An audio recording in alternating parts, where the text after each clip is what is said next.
Gee, are you okay? Come on down, baby! Everybody come on down! Get it!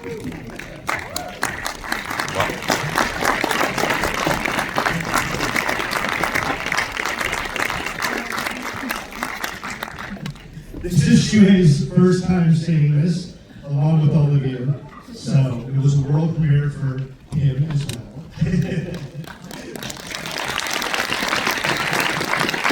So before we begin, I just want to try something real quick. Film is about bringing people together, creating a community. So I'd like everyone to stand up, please. Stand up. We're going to do a small activity before we get the show on the road. And you're going to turn to the person either to your right or to your left, whoever you see. You're going to face them. Face to face. We're going to try an activity. And what you're going to do, should I come here for a second, we'll give you an example. You're going to make a fist! And you're going to look at this person like you want them to die! And you're going to get real close because film is hard. We're here together as one. And you're going to get real tight, and we're going to take a picture where we all look like we're trying to tell each other! So on the count of 7, yes, I said 7, we're going to take a picture together as a community! You understand? 1, get closer. We're building communities, people. 2, get even tighter. 3, make a big fist. And here we go. 7.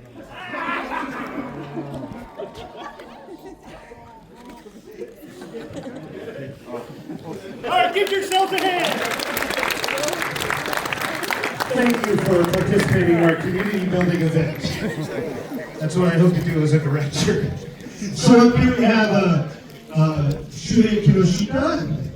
He played Jude in the film. Give him a hand.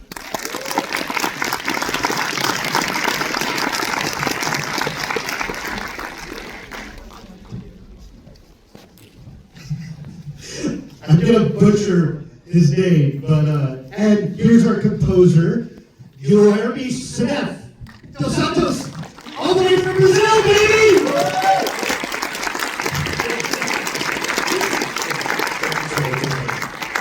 Okay, all right. We're gonna push that. No one rushing out to that. Do you all want to like the car wash song? Yes or no? The MP3 is available currently on iTunes. Well, where do I start? Well, thank you so much for bringing us up. Yeah, thank you to Sim and Grimfest. Thank you very much. This is our world premiere. Thank you so much for coming. Thank you. So maybe tell us a little bit about, because you were here a couple of years ago with Arctic, which is maybe more horror flavored movie than this. This is maybe more action, but still full on and lots of gore and stuff. So tell us about the journey from doing Arctic to this movie. Well, in general, just like doing films is impossible. Just so you all know, and some of you have already have experience. And it takes a lot of time. I thought there was a chance my first film, Arctic, would be my last film. And the truth is, like, burning deep in my heart, I am an action lover. Like, I've always wanted to do action films. Since I was like 11, that's all I wanted to do. I saw Brandon Lee doing a fight scene in a movie, and I was like, God damn, I have to do that. So, about 2 years ago, I had a baby. Thank you. And when you have a child, you start thinking about your future and how much time you have left. And I thought, well, fuck. I have no time left. So if I ever want to do films again, I gotta do the types of films I love. So that's how Siphon came about. And yeah, that was essentially the journey. As my girlfriend was delivering that baby, I was in the hospital with a laptop writing like an asshole. So that's basically how Siphon happened. So where did you were telling me before about this, you love certain sequences in other movies, and you kind of felt like you wanted to just take those sequences and just keep them rolling along. You know, tell us a little bit about that. Yeah, like one of the things I love about action films, and just films in general, is anytime you have like these moments, these cat and mouse moments that build to other things. And I always thought, fuck, why couldn't that just be the movie? Like, I love the cat and mouse moments more than the movies. So I was like, oh, let me try that. Let's see what happens. What if every scene is like a new fight that you get into? Like, what if next to the gas station there's a car wash? Like, what would happen then? You know, so that's basically how Siphon started, just like kept building upon this idea of like, what's a never-ending cat and mouse chase, you know? So, And how did you pull this all together? I don't fucking know. I don't know. It's basically Jeffrey Decker, who also helped me produce the film, who played the role of Teddy. He is from Idaho, and he had a lot of connections there, a lot of family. So we were able to kind of like, before even writing, produce the film. Like, what do we have access to? Okay, well, we have access to a gas station. We have access to like this film farm studio set in this area where we could build a bunch of sets internally. So I'm just going to write my story based around those elements. And so that's kind of how we were able to make it happen. And that's like my advice to anybody who wants to make a movie. Like, what do you have that you could just use? Like, does your dad work on like a shipping yard? Like, can you shoot there for some odd reason, you know? Like, that's probably going to be your best option for actually getting it done. Tell me about how you got involved. I auditioned for Tom, and then I think So you didn't know each other before the film? No. Okay. we never worked before. I think he emailed me. Yep. And then a couple weeks later, I did a contact. His team loved it, and I got on board. It's a very physical film, obviously.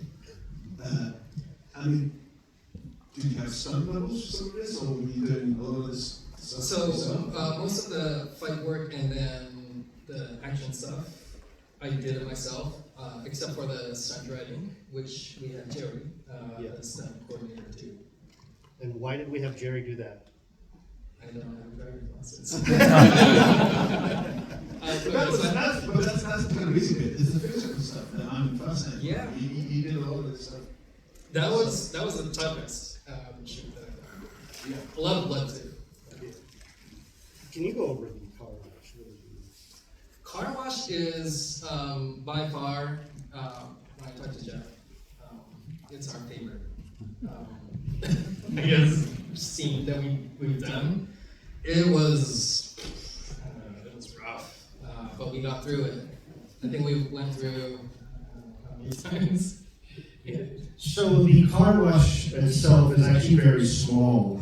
It probably only covered about 20 feet of distance for us. So we had to keep like bringing the car back around and doing like another thing, and it was just like so wet in there. Like, Okay, you have to pay for the car, which every time with my cash machine that doesn't take. No, so it was just like so hard to shoot. Like, we broke one lens. It was a very expensive lens on loan.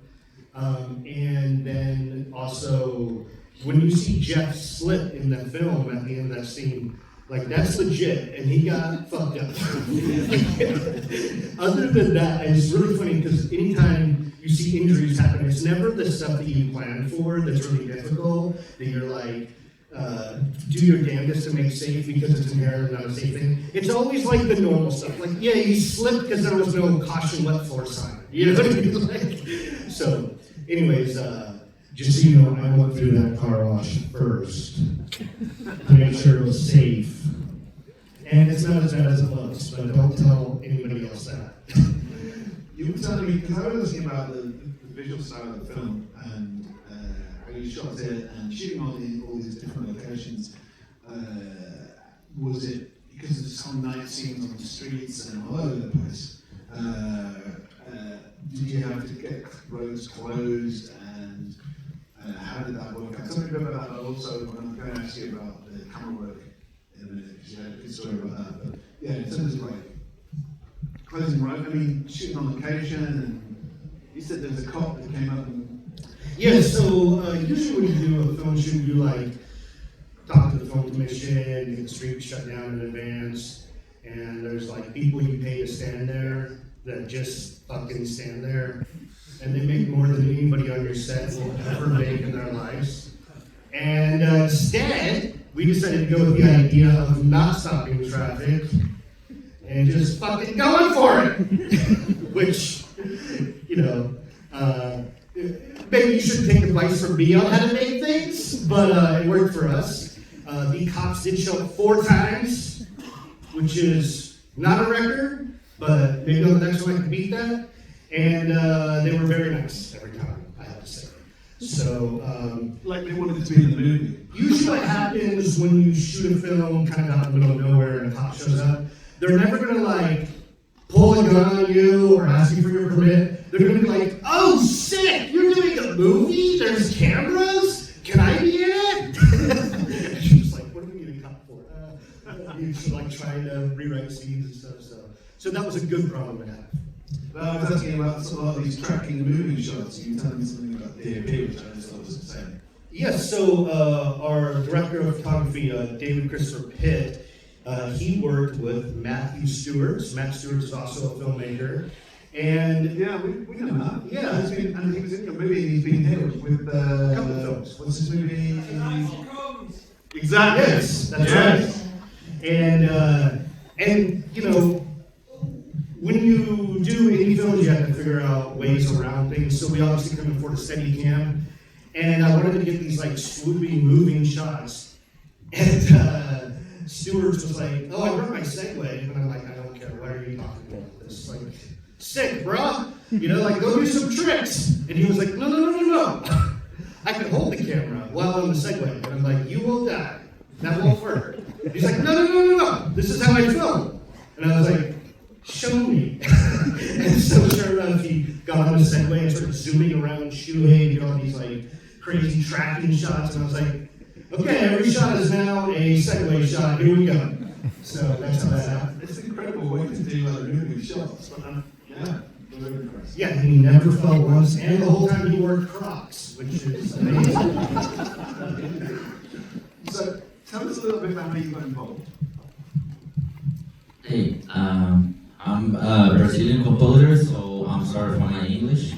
But so I was the composer of the film. It was a little bit difficult to me because it was my first time doing a movie. Wow, it's very good.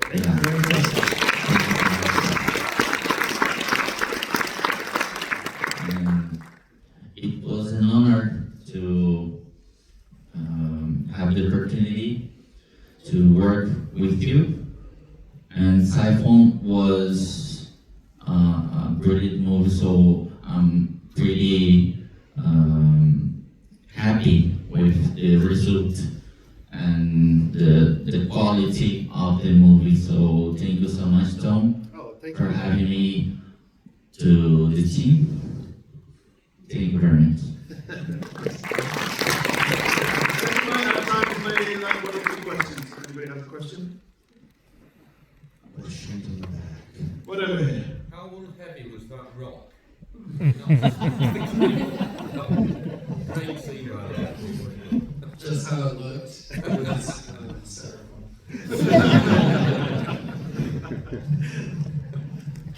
Yes. You watch video. Yes, that's right. Not only am I a filmmaker, I'm also a car wash video dancer. Any more questions? Yes, sir. Did your 2 leads want to kill you after shooting? Maybe.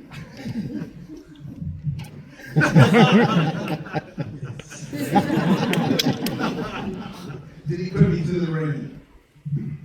It looks like he did. So I knew I was gonna run a lot, but the fake blood is it takes your body heat away, so I didn't know that aspect. It was. So going back to car wash, why Jeff and I love that scene is because behind the scenes, like after each car wash, we're trying to warm up. So I think we bonded over that. It was an overnight shoot too. But yeah, it was a lot of it was more physical than probably what you saw. Really? But it was worth it. Wow. And any more? One more question. Thank you. Firstly, it's fantastic, epic fighting scenes here. But I want to know how many shooting days. Well, you probably won't believe me when I tell you, but so originally we planned to knock this out in 10 days. And we ended up taking our rehearsal days because as soon as we arrived, we're just like, fuck it, why rehearse? Like we're going through a car wash. Like, what are we gonna rehearse? How are we gonna play?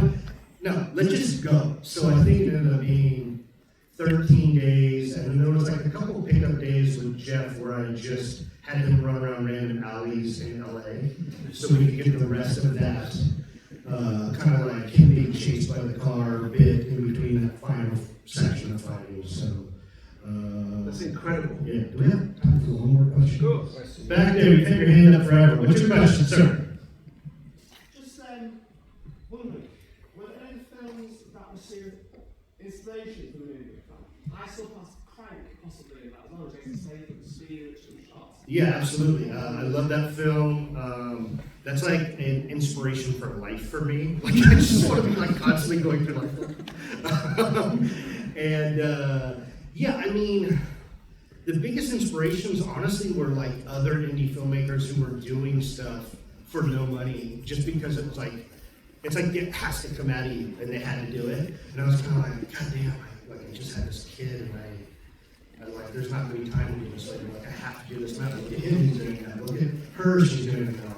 All these people are doing it now. What's stopping me? And I was like, well, the organization, I was stopping me. So that was the biggest inspiration. But, action-wise, I mean, I grew up watching Rapid Fire with Brandon Lee and The Crow, and, loved Bach and The Protector and The Raid, all those films. So that was kind of like the space that I was trying to join, those types of like very kinetic action, crane. I really love that kind of, you just go, So that was like a big part of the inspiration.